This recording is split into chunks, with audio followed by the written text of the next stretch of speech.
Quero estar neste momento cumprimentando a todos com a paz do Senhor. Estamos agora no nosso canal do YouTube, no nosso momento, resumo da Escola Bíblica.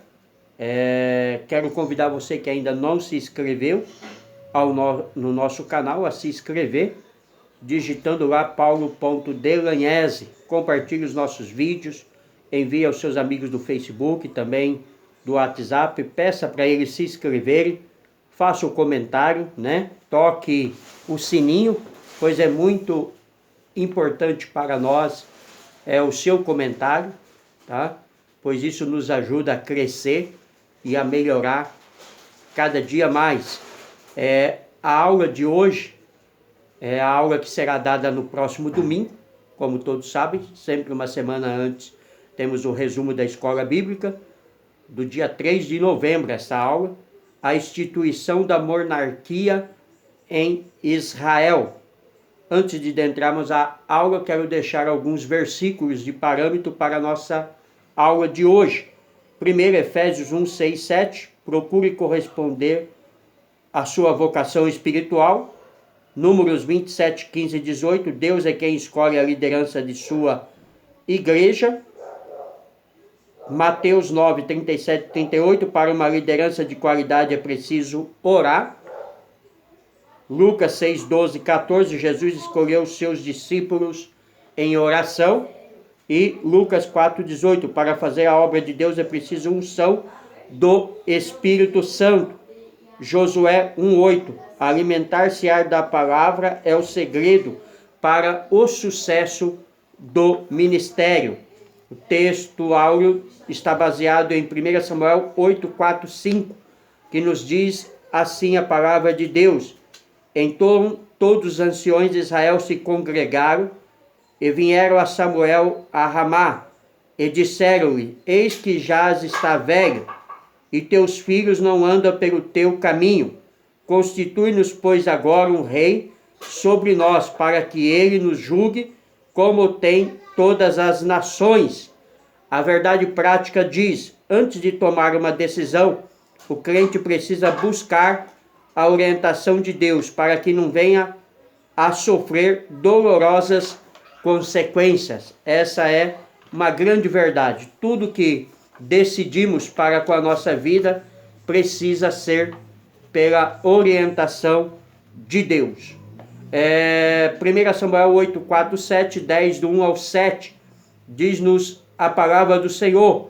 E então todos os anciões de Israel se congregaram e vieram a Samuel a Ramá, e disseram, eis que já está velho e teus filhos não andam pelos teus caminhos. Constitui-nos, pois, agora um rei sobre nós, para que ele nos julgue como tem todas as nações.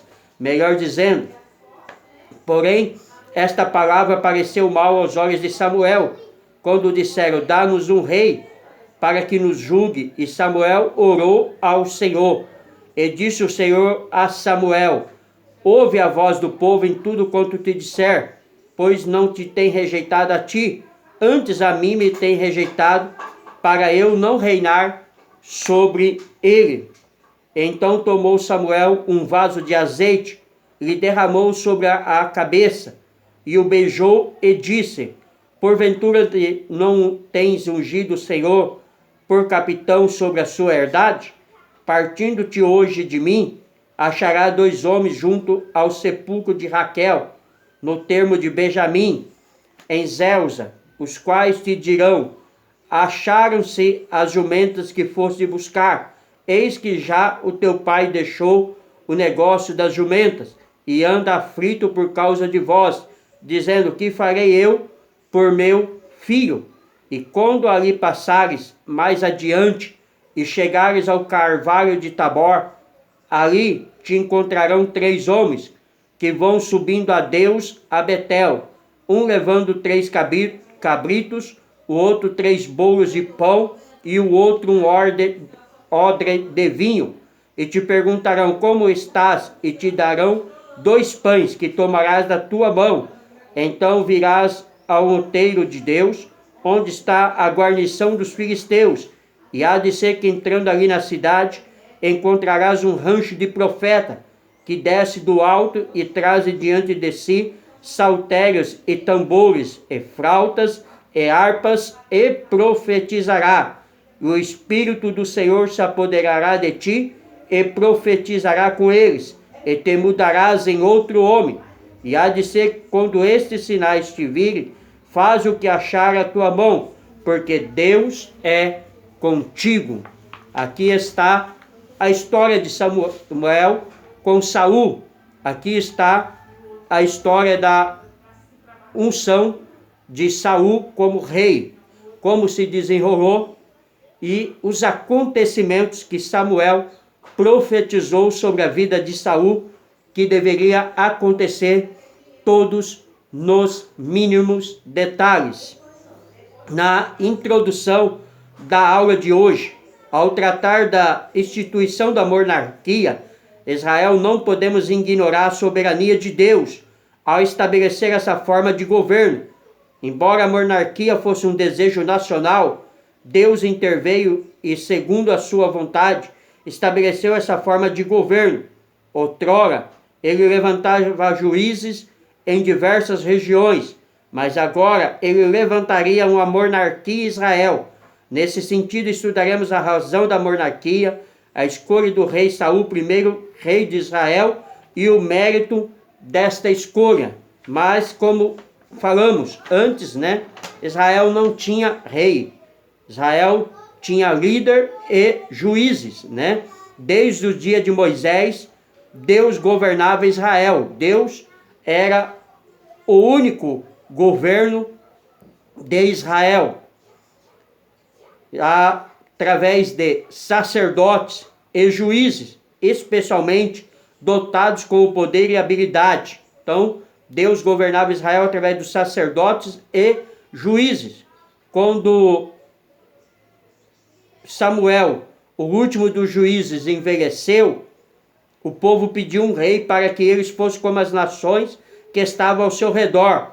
O repúdio que demonstravam estava dirigido a Deus e a uma caminhada de fé. Eles desejaram imitar as nações, não simplesmente no governo, mas também na espiritualidade, dependendo de suas próprias possibilidades e poder, ao invés de depender do Senhor. 1 Samuel 8. Deus disse a Samuel, quando Samuel ficou triste: não é a ti que eles estão rejeitando, mas é a mim, porque não querem mais o meu governo. Agora eles querem um rei. E Deus disse a Samuel que o povo sofreria exatamente por essas escolhas. Muitos sofrem hoje exatamente porque escolhem errado. Se você não saber escolher, você também sofrerá as consequências. Vamos à aula. Tópico 1. Por que a monarquia? Um sentimento de orgulho nacional. Samuel 8, 4, 5. O desvio de Israel teve origem em sua desobediência a Deus. O israelita só o buscava em tempos de crise. Então davam ouvidos à mensagem divina, segundo a Bíblia. Deus chamou Israel para ser líder espiritual do mundo. 1 Crônica 17, 21, João 4, 22. Mas Israel só ouvia a Deus em tempo de crise. Será que hoje é diferente? Muitos crentes hoje só ouvem a Deus no tempo da dificuldade. Quando está bonança, quando está tudo bem, muitos se tornam rebeldes e abandonam até mesmo a casa de Deus. Então, o que acontecia no passado, infelizmente acontece hoje.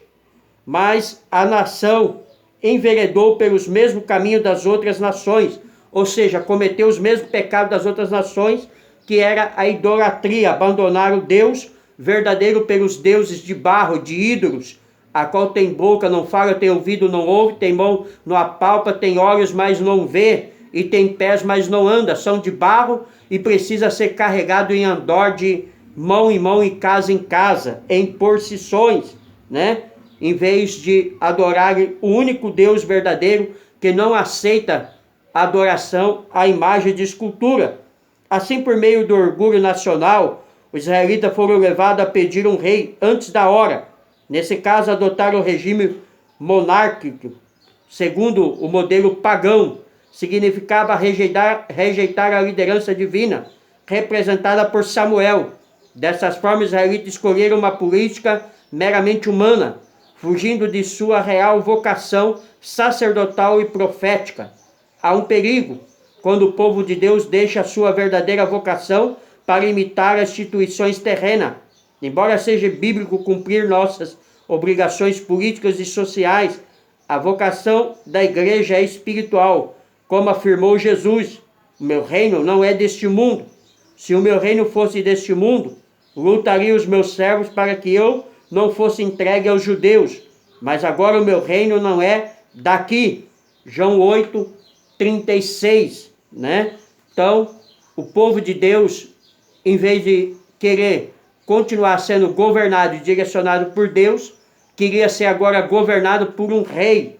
E muitas das vezes cometemos os mesmos erros.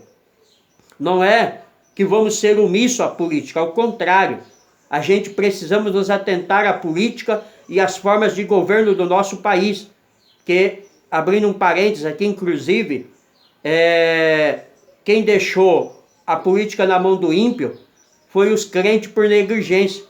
Muitos crentes, por não conhecer a palavra de Deus e por serem ignorantes, acharam que tinha que se preocupar só com as coisas espirituais, e por isso muitos países cristãos são perseguidos por comunismo, por islamismo, por espiritismo, pelo próprio catolicismo, que em toda a história foi uma das igrejas que mais perseguiu os evangélicos, que mais matou os cristãos, que mais torturou os cristãos.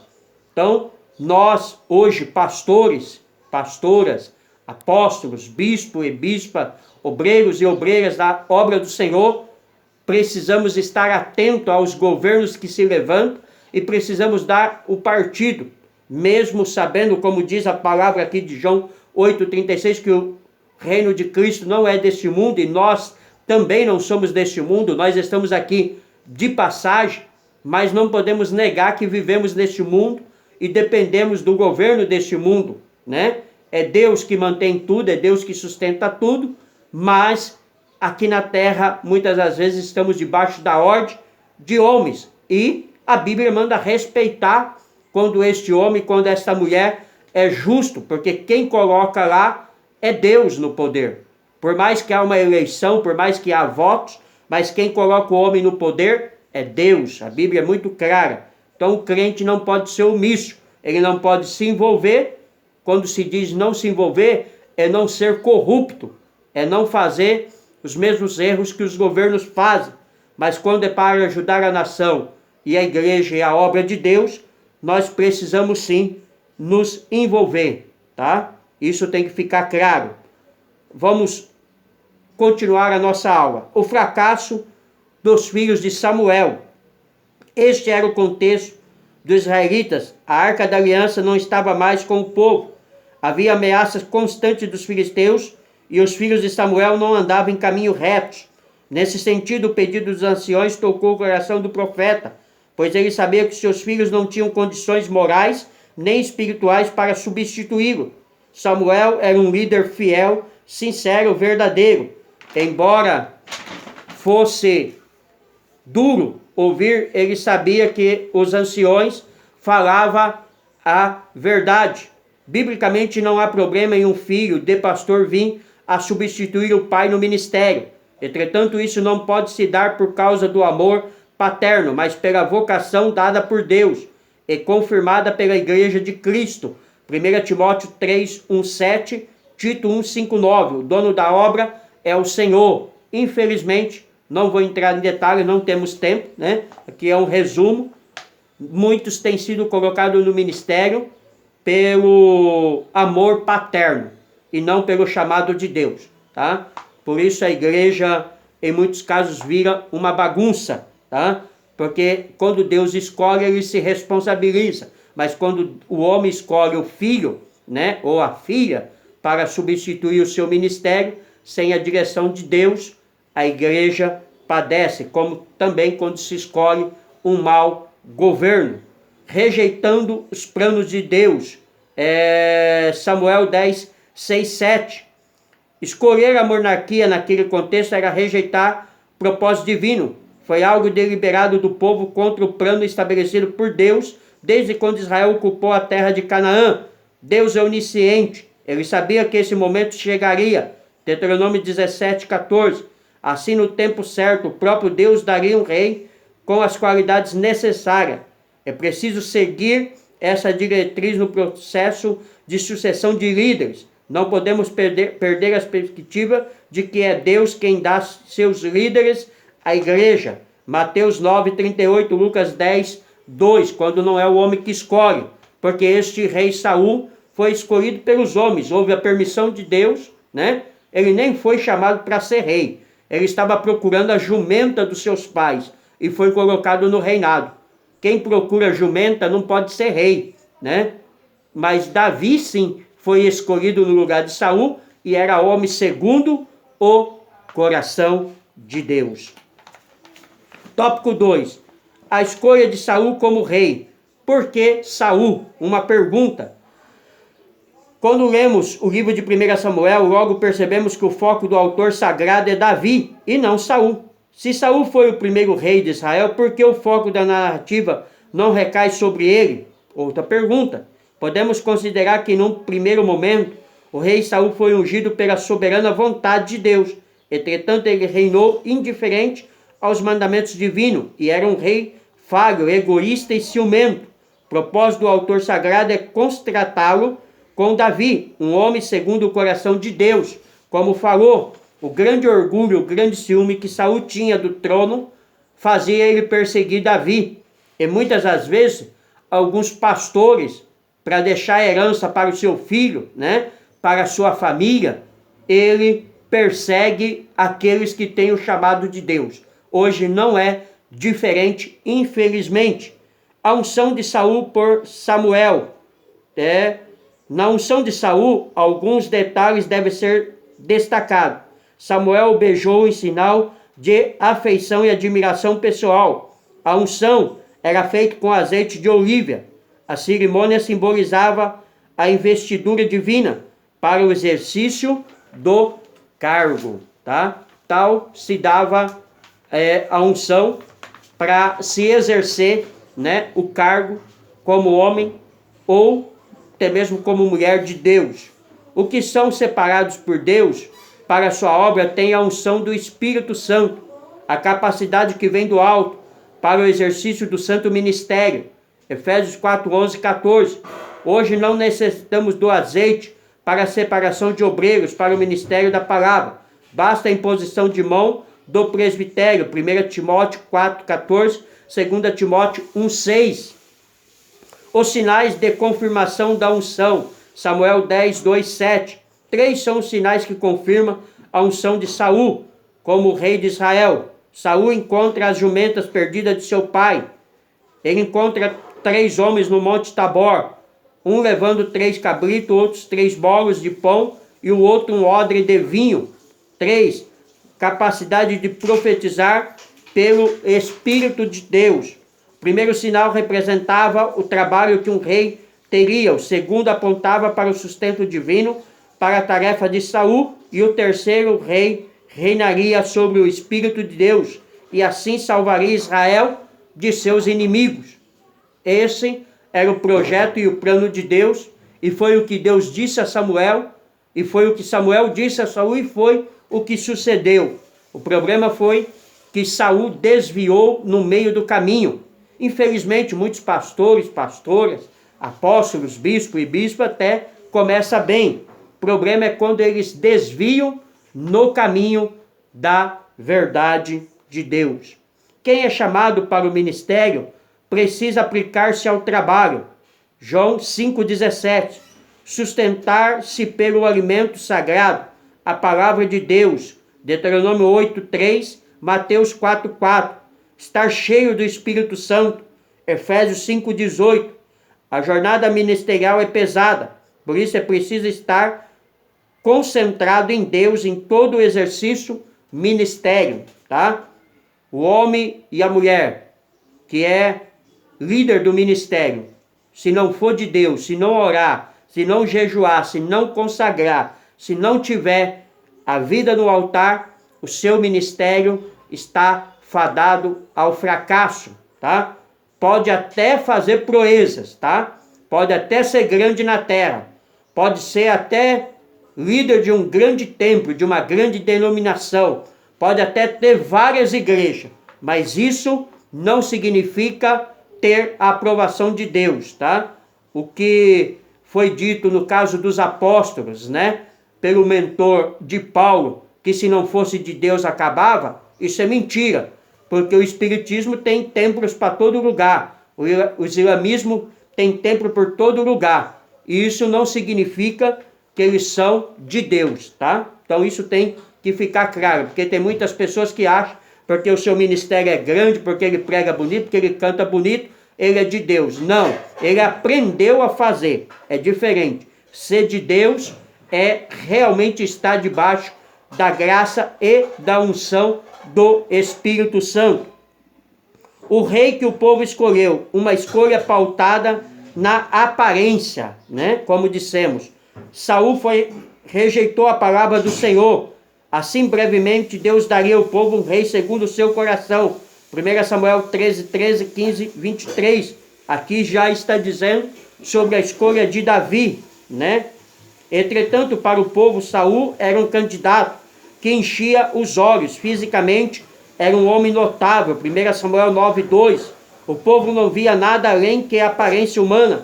Mas Deus, que sonda todas as coisas, conhecia o coração de Saul. Mesmo não sendo o rei ideal do ponto de vista divino, Deus o designou e o nomeou, né? A Bíblia diz que Saul era alto, bonito, belos e cabelos longos, né? E foi escolhido pela sua aparência. Esse mesmo erro quase aconteceu novamente quando Deus mandou escolher o segundo rei.